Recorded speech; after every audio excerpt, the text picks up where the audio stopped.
Well, why me? You know, I knew what I signed up for. I knew exactly what the lifestyle that I signed up for. I knew exactly what I was and what I was dedicated to do. I mean, I had already caught multiple stabbings and a body.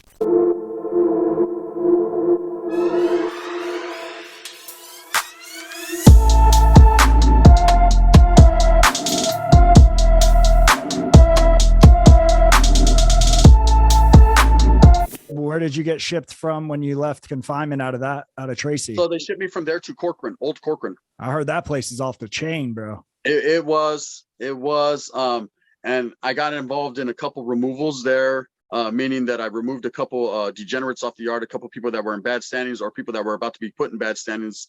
They got removed off the yard. It was a dangerous place, bro. At this time, man, in your life, when you're in prison and you're obviously gangbanging, you're living that life. Was there ever a time at this point when you were at Corcoran or at this point in your life that you were like, I don't know if I want to continue to go down this road? Oh, every day, and people that would get on here and say that it doesn't cross their mind, man. It crosses your mind every minute of the day. Like, man, bro, I'm tired of this. I'm tired of these lockdowns. I'm tired of the holes. Man, I've been doing this as a young kid. When is enough is enough? When have I put in enough work that I could just kick back? But there is no pot of gold at the end of the rainbow. It's just a continuance of keep putting in more work, keep proving yourself. You know, it never ends. And I knew this deep down inside.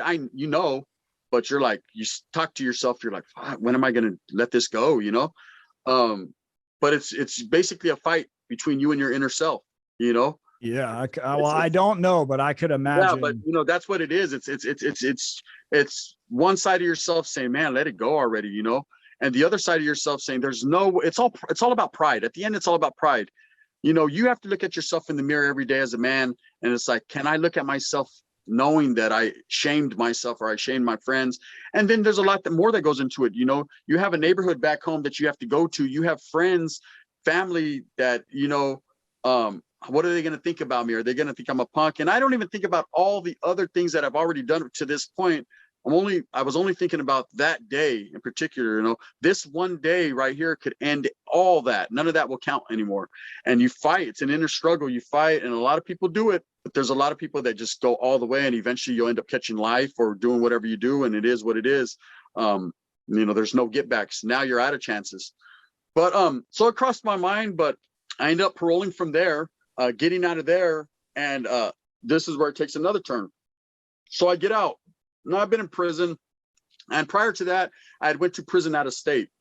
Okay, nothing eventful. Went to prison out of state.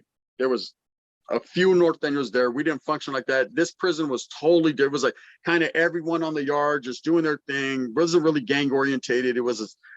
I don't talk about it much because there was nothing to really talk about. There wasn't really too much going on. A few little fights. I got in a couple fights with a couple black guys over the phone or something. You know, it was nothing big. Yeah, petty shit. Yeah, it ain't shit. They don't got nothing going on. But anyway, so I get out, and of course, what's happening now in Merced is the prison gangs are starting to implement their regiments and their things in Merced, whereas they probably were already there, but I was never anyone to know about it. Right. You see what I'm saying? Just like I said, in my time as a youngster, the NF and prison gangs and things like that were not spoken about. It wasn't something that was spoken on. It was something we all knew about, but something we didn't say out loud. You know, it wasn't anything that you wanted to be involved in if you weren't the one. But it started to where I was starting to notice it on the streets. Like people are like, hey, the homeboys are functioning over here. We're doing this over here. It was starting to become a little bit more prison oriented to what I was used to. So when I got out, I ended up hooking up with a homeboy that was, he was actually a Nuestra Raza member, an NR member. And it's funny because we're from the same neighborhood, but he was younger than me. He was younger than me, and he actually looked up to me when we were younger. When I got out of YA, I remember he's one of the ones hanging around with me that was still young, a few years younger. That was like, oh, bro, how was it in YA? How was this? How was that? And I guess in between that time, he ended up going to prison and actually became pulled as a Nuestra Raza member, which is basically a prison gang. One step under the NF, kind of like the farm team for the NF. Yeah, he gets pulled, and so he starts getting at me like, bro, have you ever thought about making that next step? I know you're a striving homeboy. You've been striving for a lot of years, bro. I used to this, and that. And I was like, let's go. I'm down. This is all what I've always been striving for. Like finally, I'm going to get this is finally the pot of gold at the end of my rainbow. Finally, I'm going to get my just dues. Finally, I'm going to be somebody. It was more out of the status. I wanted to be the big homie. You know, at that time, they were being called big homies and bros and I wanted to be that. it was pride. It was just me being an individual. I wanted to be that one, right? And he started to indoctrinate me, give me the different philosophies, the different steps and stages of 7. There's different things that go into. He started to educate me, give me an education bundle. There were certain things I had to learn, practice, learn the historian about the culture, just a lot of different things that you have to do to get pulled, right? And then there's a lot that goes into. We're not going to speak on too much about that right here. I'm sure other people have spoken on it, but I ended up becoming pulled, man. And now I become part of this regiment in Merced at this time, right? And within this regiment, I'm thinking that I'm the one, right? And everyone had different jobs to do in this regiment. And you were basically told, this is who you're functioning under. This is who he's functioning under. Other than that, you don't need to know anything. It's being asked, highly encouraged, that this is what you do to help out the regiment. And what my thing was, and at this time was, we were having a lot of problems with dropouts in the city of Merced, meaning they were starting to parole these guys that were degenerates or people that had dropped out of gangs and had gotten involved in different gangs, meaning dropout gangs, like Northern Riders, New Flowers, things like that. And they were starting to make noise in Merced. They were starting to, because they were chameleons. They still had the 14s and the Huelga birds and the XIVs all over them.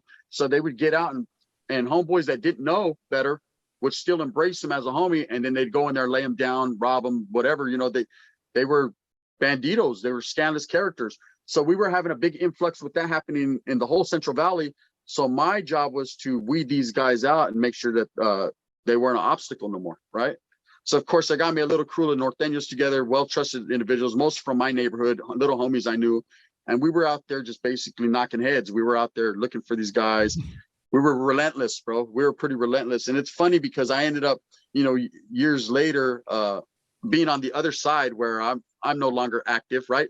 And thinking, man, this is all because of me, but it wasn't. It was people that had this idea before me. It was way bigger than you. Yeah, it was way bigger than me. But I run into people that had never heard the word dropout before, never heard DO, never heard nothing like this, and I laced them up to it, and now here they are calling me one. Yeah, but it happened. That's crazy. So was that the last time that you ended up in prison? No. That time, no. So what happens is I end up going back to prison. Okay. Oh, no. So look, yeah, I go back to prison, and this time I go to Tracy. Okay. Now I'm an hermano. Now I'm active. Now I'm still with the business. Right now I'm even heavier into politics. Now I really think I'm somebody. I've been knocking heads. And in 2006, I ended up catching a case. Right. I ended up going into a bar, bro, and there was an actual Northern Rider in the bar, which was a dropout gang.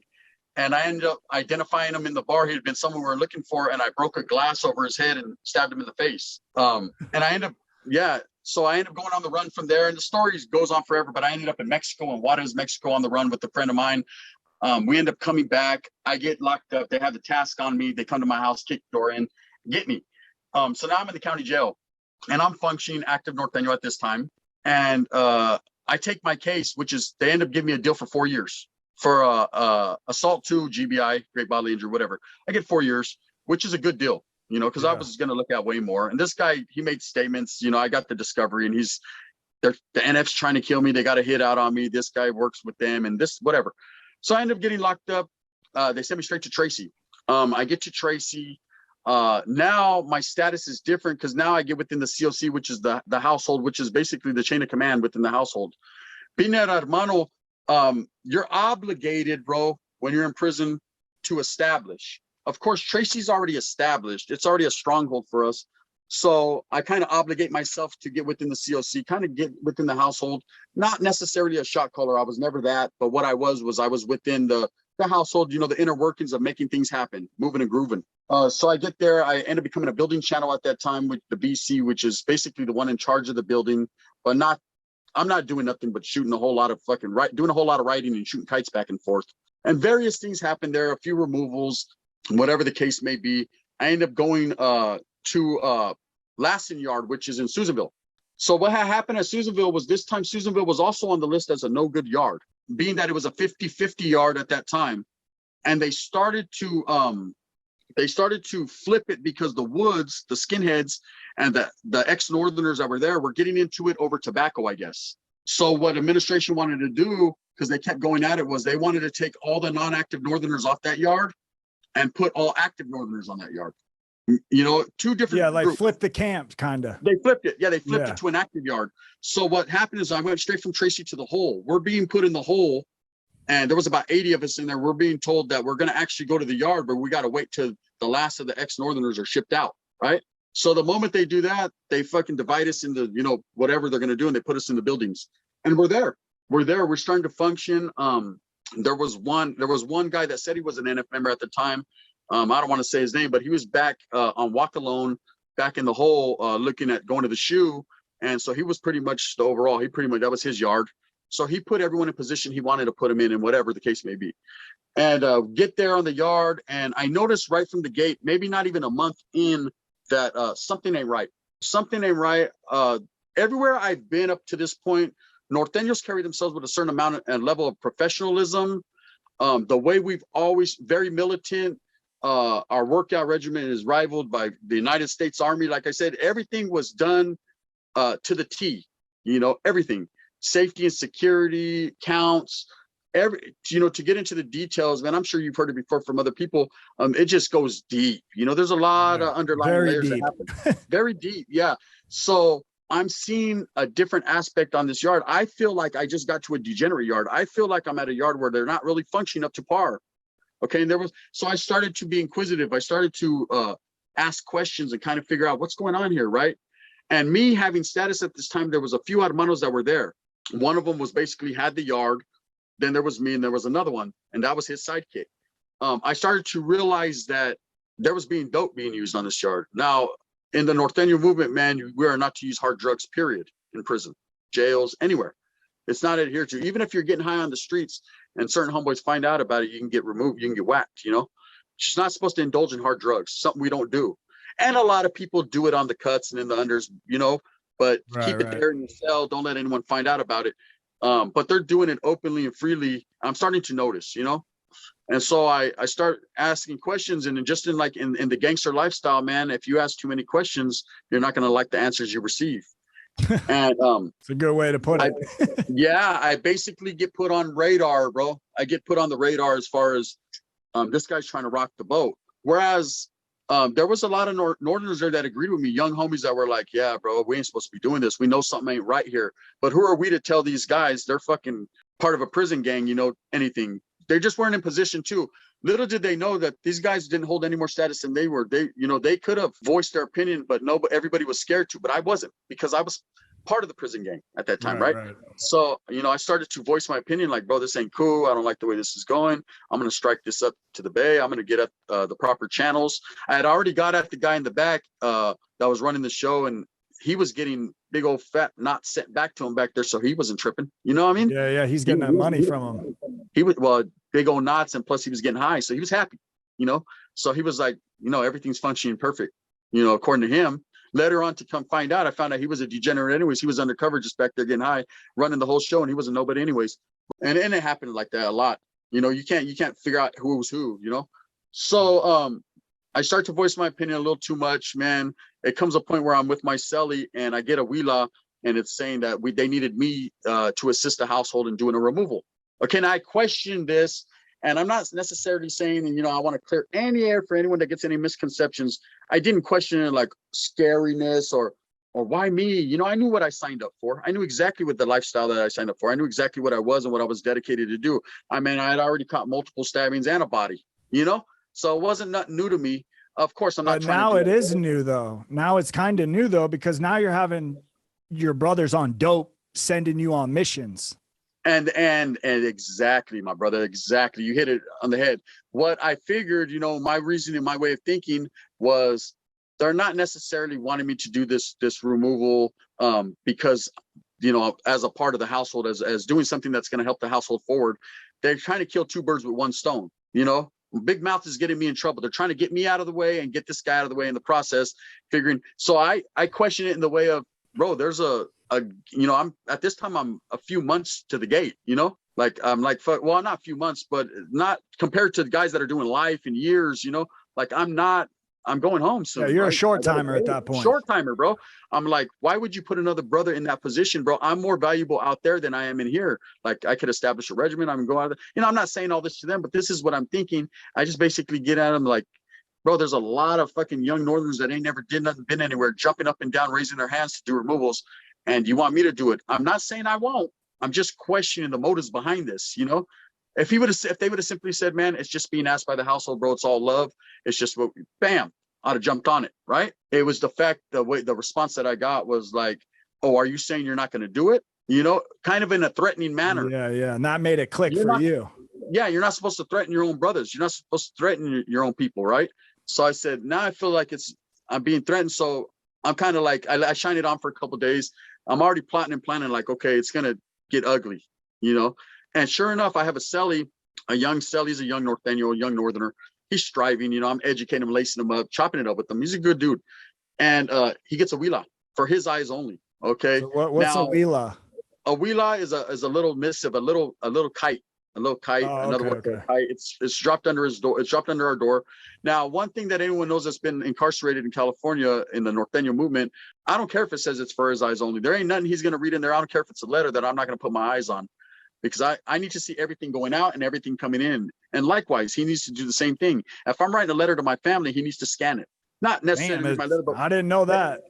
Yeah, you need to make sure that he's not sending a fucking kite out to, you know, this guy's got a piece on him, because we're on a 3-yard at this time. Everyone's got pieces secured, so he can't tell him, you know, he could be dropping a note to the cop. He could put a letter, but he could put a note in there saying, hey, my celly got a piece, rate us. He got a piece in his ass right now. You know, there's certain things and that's what I said, the safety and security, everybody is up on. Anyone that's been anywhere and been to yards, 4 yards, you know, I was in the 4-yard in Corcoran, I got laced this. You know, we do the buddy system. No one goes to sick call alone. No one goes to talk to the canine alone. You know, you always have to have someone with you to verify that that's what you're really talking about. So when you saw the note come under the door, did you, I mean, I can imagine what the note said.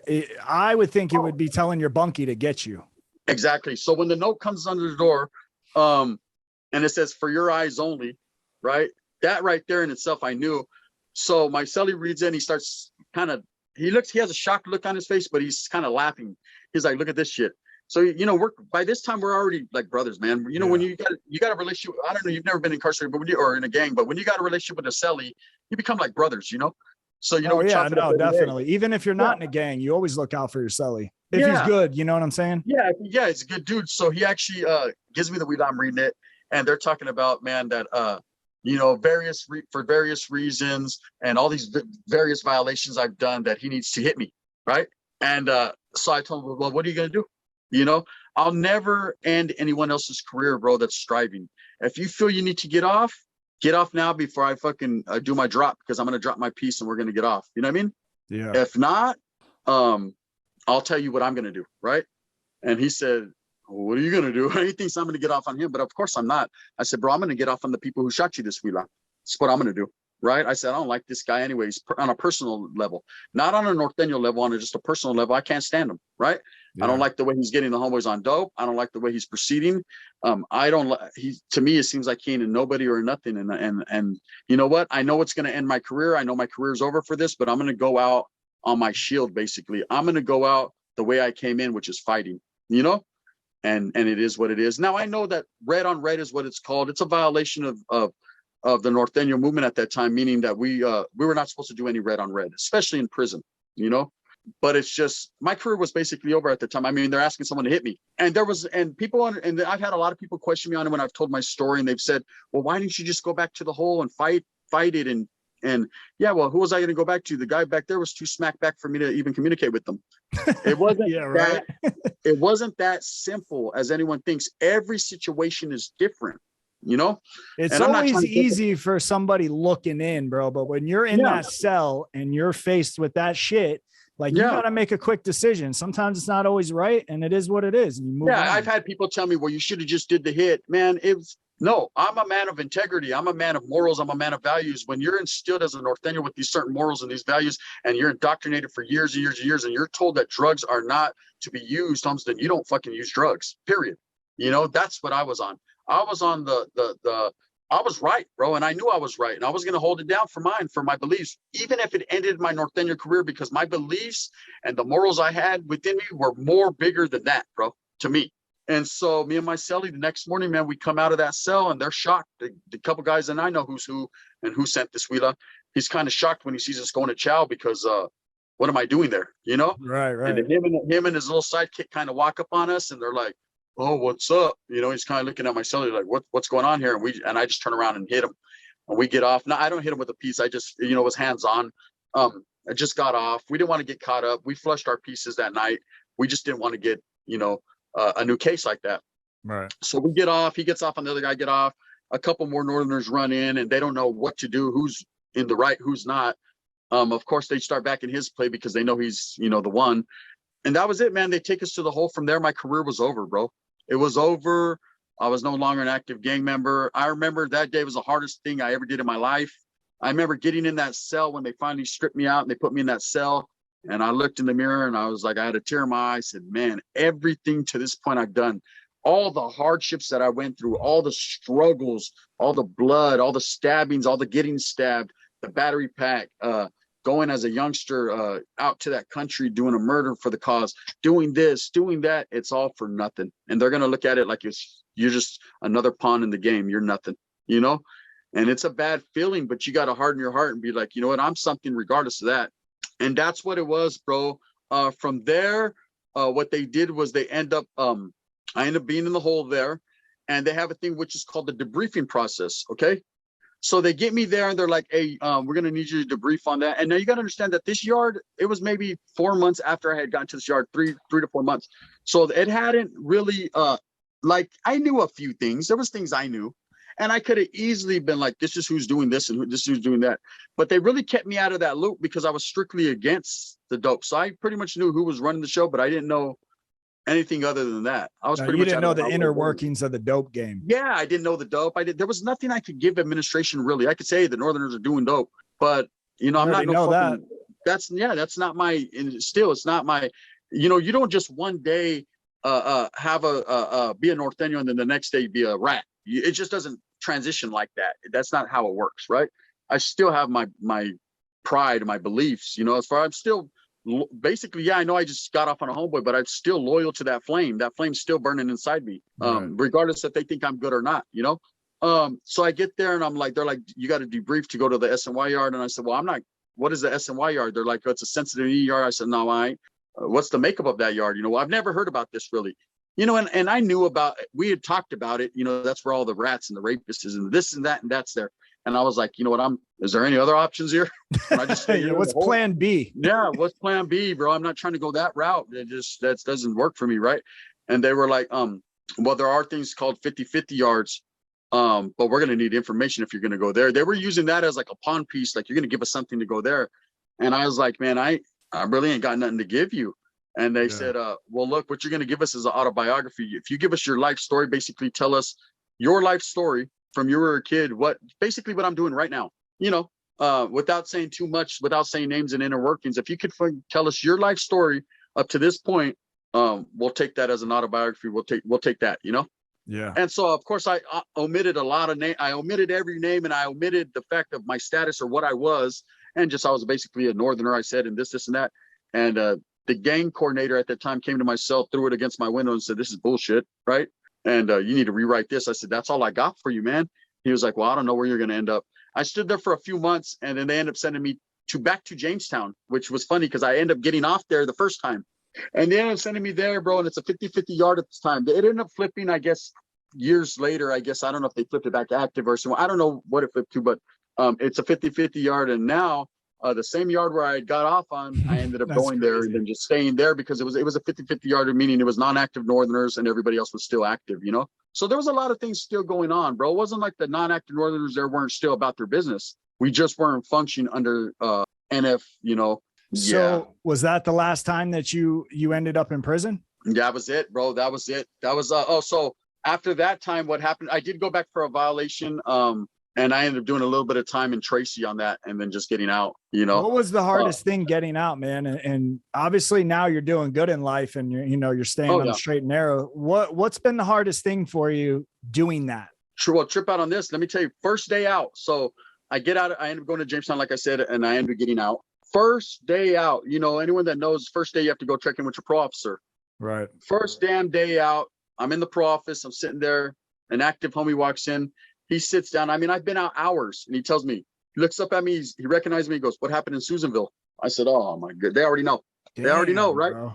He's like, what happened in Susanville? And I go, you know what it is, bro. I mean, do what you got to do, bro. You know? And he was like, nah, I ain't tripping, bro. He was like, damn, bro, what happened? I was like, bro, I can sit here and tell you the whole story, but you're going to feel how you feel anyways. And he was like, nah, I ain't tripping, bro. You're the homie from the hood. I'm just, you know, watch out because people out here are tripping. Oh, that's cool, whatever. So what I did was basically, and I'm not saying, oh, I ran from my hood or I got scared or nothing. No, man, I still go back and I got a lot of friends that are still active and still, you know, we're all friends since we're young. You know, we're always going to be that. Everyone has different paths in life. So they're not really tripping off that. A lot of them ain't even been to prison and don't even care one way or the other what some guy from 400 miles, 300 miles away says anyways, you know? You know who cares, bro? The people that have never been to prison, never been in trouble, never been in a gang. They're the ones that care and will say shit to you. It's crazy, dog. Yeah, they're the one. They're like, bro, we don't care about that, but we know you're a good dude. Like you're cool people. You know, you're a homie. And then some that are active that have heard my story sympathize with it. They're like, damn, bro, you just got put in a bad place, wrong place at the wrong time, bro. And that's what I'm saying. Everybody's story is different, bro. You just never know what the day brings. Every day is different. But what I did, man, was I progressed to moving out of state for a while. At that time, I moved out of state, stood with some family up in the state of Oregon. I was up there for a while. It was a whole different experience. End up coming back here to California and got a job, man. Got in with the union doing steel working. And I'm here to tell everyone, man, it just because you have a lot of tattoos and a background, man, none of that. As long as you're striving and you're willing to work and you're out there progressively looking for work, man, things will happen. Doors will open. It happened for me. I saw work. I ended up working my way up to a foreman. And then I happened to stumble less than a year ago upon this YouTube thing. I was an avid watcher, just like anyone else, man. And once this prison genre movement started to boom, I started to reflect back on a lot of my stories and things that I've been through, and I was like, wow, this is something to look into. But I never actively did it. You know, it wasn't something that I was like, yeah, I'm gonna do. And I ended up hooking up with a couple people, and they wanted to do an interview with me, people that I knew from the past, and I ended up starting my own channel, Gunnerz Collective, and here I am to date, man. Your channel's doing good. This is my second channel, bro. My first one was doing great, and then I kind of got a hiccup there, baby mama drama, and you know, I got my whole channel deleted on me. But I came back. I came back firing, man. I came back, you know, full steam ahead. That was, and sometimes in life, bro, that first step, man, and I knew now what to do. I knew how to make it better. I knew how to progress. So that's what I was going to do. And I just used that as a stepping stone to elevate my platform. And now I'm doing a lot of different things. I'm into comedy. You know, I do a lot of prison reform work, a lot of unity. I think I'm very instrumental in a lot of the unity stuff that's happening because I push on my channel the unity of Norteños and Sureños. I give them a platform to go to, man, where everyone could just, it doesn't matter if you're active, non-active, whatever you are, man. I don't push poison. It doesn't matter to me. I'm not here to stop people from gangbanging. That's not my ultimate goal. My ultimate goal is just to unite everyone, man, to have a place to come to kick it, to understand and realize that we're all the same, you know? Yeah, man. And I totally agree with you, man. For the people that don't know your YouTube, what's the name of your YouTube channel again? Gunnerz Collective, man, in conjunction with the Convicts Perspective. We definitely work hand in hand. That's like my brother channel. But yeah, Gunnerz Collective, man, I'm telling you, I got something for everybody. I guarantee that. Yeah, he does. So if you guys are tuning in, man, go check this dude's channel out. It's fire, and hit that subscribe button. Listen, man, I want to thank you for coming on the channel and sharing your story, man. And I definitely salute what you guys are doing, and I'm all about positivity. So I appreciate you, dog. Thank you, brother. No doubt, man. Anytime. Yeah. And if you guys are new and you're tuning in for the first time, this is the kind of stuff we talk about on this channel. So if you like this type of content, do me a solid, hit that subscribe button and turn your post notifications on. And with that, it's DOC TV, and we're out.